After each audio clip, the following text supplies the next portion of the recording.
श्री राम।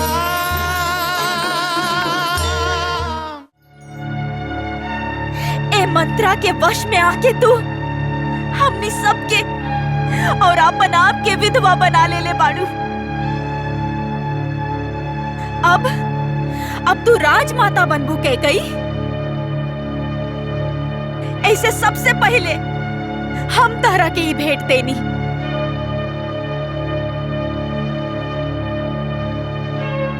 ई रहल राजमाता के वस्त्र।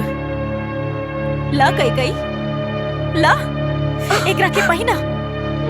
सत्ता, राज सिंहासन, वैभव, ऐश्वर्य एकरे के पावे के खातिर ए मंत्रा के कुटिल बुद्धि के तू आश्रय ले लू ना। महाराज दशरथ, हमार राम, सीता, लक्ष्मण, इस सबसे भी अधिक महत्वपूर्ण तहराई मंत्रा लागे लेना। तला गई। आज से अभी से ये अयोध्या तहार हो गई। पापिन, अब अपन सब मनोरथ पूरा कर ला। महाराज दशरथ के जे तू हत्या कैलू, ए अयोध्या के राज सिंहासन के कलंकित कर देलू। अब यह राज सिंहासन पर भरत के बैठा के वैभव और ऐश्वर्य के भरपूर लाभ उठावा कई भरपूर लाभ उठावा। राजमाता कई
आश्चर्य बा, सूर्य उदय होकर बहुत देर हो गई और जौन प्रतिदिन शंखध्वनि होत रहे भइल ना।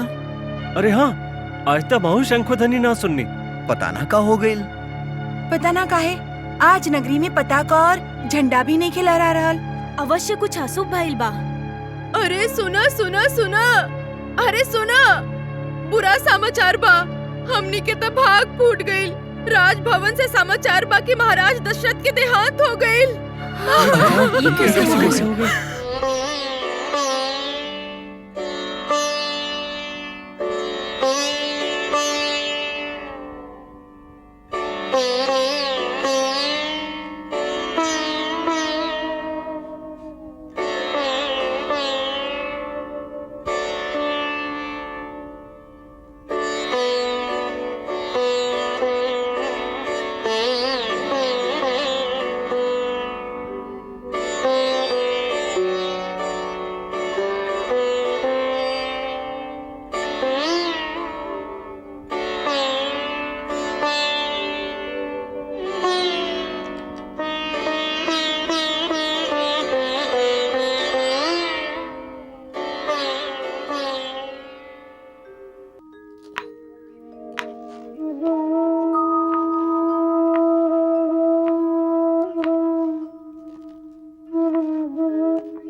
प्रणाम गुरुदेव।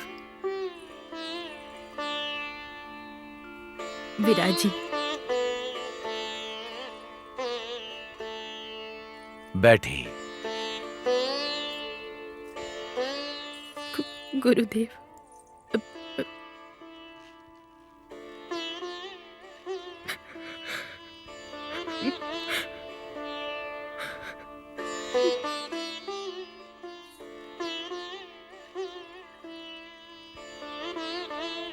क्षमा चाहतानी गुरुदेव। हम रउआ के यहाँ बुलवनी। हमार 4 गो पुत्र में से ए समय केहू अयोध्या में नहीं खे। एही से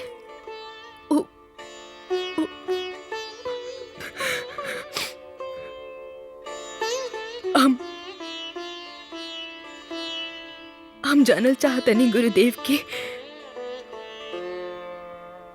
महाराज के अंतिम संस्कार के करी।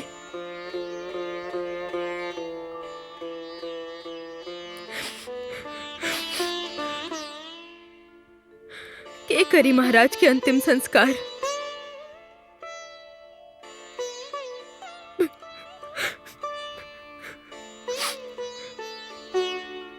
गुरुदेव, रउआ तो जानते बानी जहां तक सूर्य के प्रकाश पहुंचत रहे वहां तक महाराज के आज्ञा के वेद वचन मान के ओकर पालन कइल जात रहे। परंतु उनकर मृत्यु के पश्चात का उहे महाराज दशरथ विधि पूर्वक दाह संस्कार से वंचित रह जाइए। चक्रवर्ती सम्राट रहन महाराज दशरथ हर दिशा में हर स्थान पे उनकर आदर कइल जात रहे। मृत्यु के पश्चात का उनकर अनादर होगी? ना महारानी, महाराज दशरथ के अनादर ना होगी। शोकाकुल होके के कारण परिस्थितिवश राउर मन में जे भी शंका, संदेह, संशय उत्पन्न भइल बा ओकरा के आपन मन से हटा दी। महाराज दशरथ के अंतिम संस्कार होगी और शास्त्र के अनुसार पिता के अंतिम संस्कार करे के अधिकार पुत्र के ही बा और महाराज दशरथ के अंतिम संस्कार उनकर पुत्र ही करी। महारानी, महाराज दशरथ महात्मा रहन, उनकर 4 पुत्र भी धर्मात्मा बाड़े। बिना कोनो पुत्र के उनकर अंतिम संस्कार कैसे कइल जा सकेला?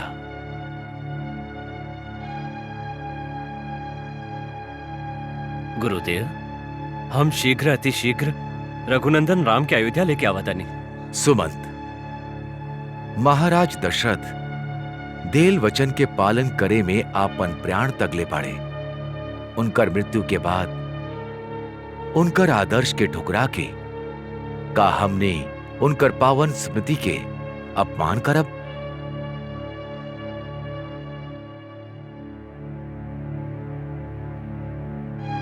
रहल बात राम के, तो ओहो महाराज दशरथ के ही पुत्र है। वो लौटी तो 14 वर्ष के वनवास पूरा करके ही लौटी। महारानी, हमने भरत और शत्रुघ्न के बुला ले जाओ।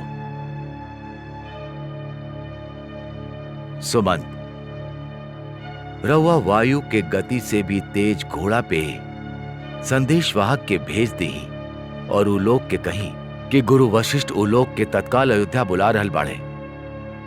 एक रात्रित उलोक के कुछ भी कहे से मना कर दे।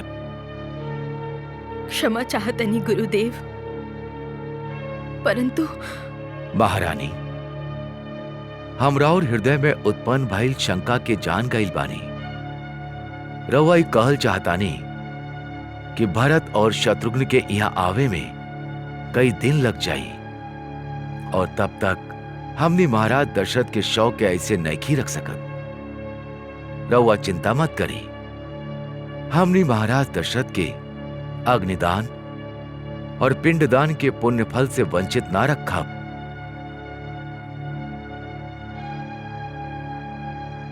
सुमंत, रउआ राजवैद्य से कहीं कि वो महाराज दशरथ के शव के औषधि युक्त तेल के भौका में रखस, जेकरा से उनकर शरीर के कोनो हानि ना होके, ना वो कुरूप होकस और ना तो उनका कोनो प्रकार के क्षति पहुंचे। जैसन राव आज्ञा गुरुदेव।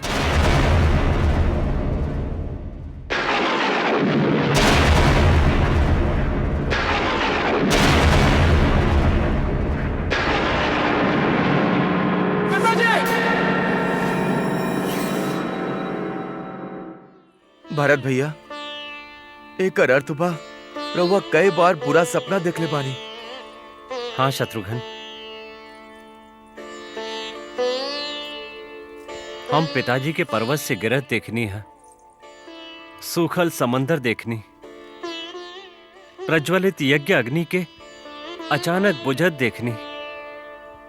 हम रक्त पुष्पमाला धारण कैले पूरा शरीर पे रक्त चंदन लगा के गधा के रथ पे सवार होके पिताजी के दक्षिण की ओर जात देखनी। हमरा बहुत भय लागता शत्रुघ्न। हम शिवजी के पूजा कैनी, दान धर्म कैनी, ब्राह्मण लोग के भोजन भी करवाईनी, परंतु हमारा शांत मन शांत ना भई।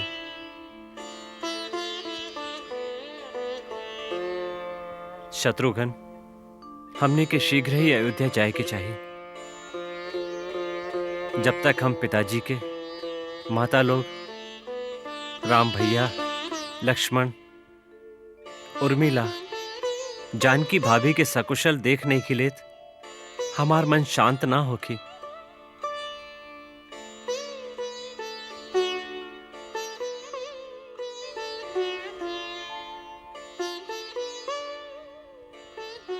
पुत्र भरत, प्रणाम नाना जी। अयोध्या से दूत आयल बाड़े तोरा से मिले खातिर। प्रणाम कैकेयी नंदन, प्रणाम सुमित्रा नंदन। चंद्रवन, सुकेतु, तू दोनों यहाँ? अयोध्या में सब कुशलता बा? युवराज, गुरुदेव वशिष्ठ जी रउआ के और सुमित्रा नंदन के तत्काल अयोध्या बुलौले बाड़े, परंतु काहे? कोनो महत्वपूर्ण कार्य बा। माता सुमित्रा जी, माता कौशल्या जी और माता कैकेयी जी सकुशल तो बाड़ी ना? पिताजी महाराज दशरथ स्वस्थ बाड़े ना? और भैया राम लक्ष्मण, राजकुमार, राउर सब प्रश्न के उत्तर हमनी रउआ के दे दे, परंतु यहाँ से तत्काल निकली। गुरुदेव के आज्ञा बा, रउआ दोनों के शीघ्र अतिशीघ्र अयोध्या पहुंचे के बा।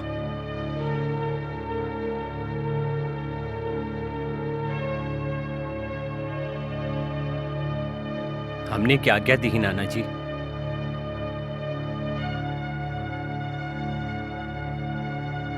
आज्ञा बा पुत्र भरत। अवश्य ही कोनो महत्वपूर्ण कार्य होखी जे महर्षि वशिष्ठ दूत भेज के तोहरा के बुलौले बाड़े। जा और पहुंचते कुशल संदेश दिया।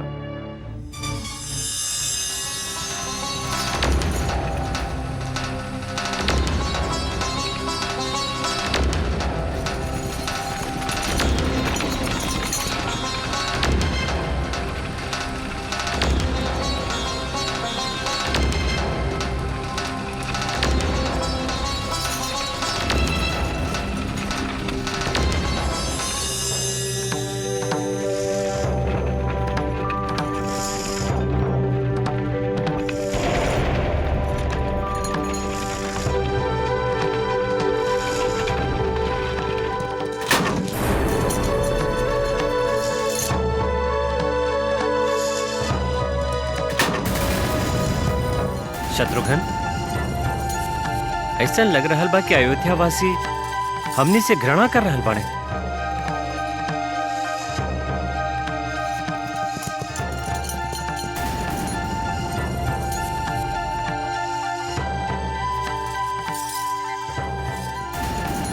अयोध्या वासी हमनी के देख के अपन घर में काहे जा रहल बाड़े?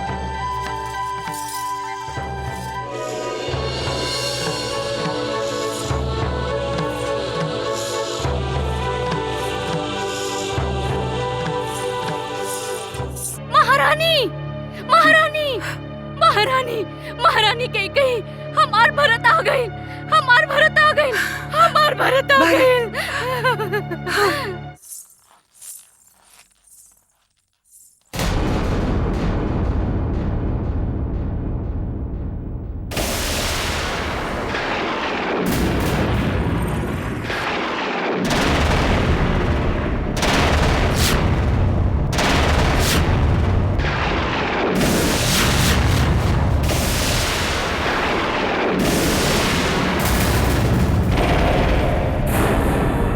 श्री